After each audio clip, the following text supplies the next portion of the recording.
আজকে থেকে ভাবছি সোশ্যাল মিডিয়া ব্যবহার করা কমায় দেবো। অনেকদিন পরে এরকম তুই ভালো একটা প্রোডাক্টিভ সিদ্ধান্ত নিলি।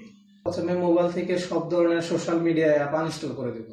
আইডিয়া তো দারুণ, কিন্তু সোশ্যাল মিডিয়াতে যদি কোনো কিছু দরকার পড়ে তাহলে তাহলে ব্রাউজার দিয়ে লগ ইন করে শুধুমাত্র 5 মিনিটের জন্য যদি কোনো দরকার থাকে তাহলে দরকার মেটাবো। ওই 5 মিনিট মানে কি, সকাল থেকে রাত পর্যন্ত, তাই না? আচ্ছা, সব অ্যাপ যদি আনইনস্টল করে দিই তাহলে সব কিছু নোটিফিকেশন দেখবি কেমনি তুই? দরকার পড়লে আমি আমার বন্ধু বান্ধবকে বলবো আদিকালের একদম কবুতরের ভার্সনে ফিরে যাবো।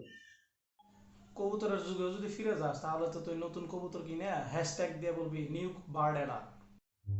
সোশ্যাল মিডিয়া ব্যবহার করা যেহেতু ছেড়ে দিব, তবে প্রতিদিন সকালবেলা 10 মিনিট করে শুধু ফেসবুকের নোটিফিকেশন দেখবো। আর দুপুরে সকালবেলা যে সমস্ত পোস্টের এঙ্গেজমেন্টের পোস্ট কমেন্ট আসছে সেগুলো রিপ্লাই দিব। এর মানে তো সারাদিনই অনলাইনে থাকাই হইলো।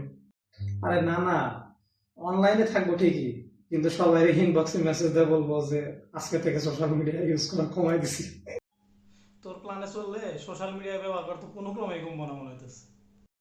আরে কমবে কমবে, কিছু না কিছু তো অবশ্যই কমবে। এই ধর মোবাইলের ব্যাটারি তো কমবে, তাও যদি না হয় মোবাইলের ব্যাটারি যখন শেষ হয়ে যাবে তখন তো ইউজ করা কমবে, তাই না?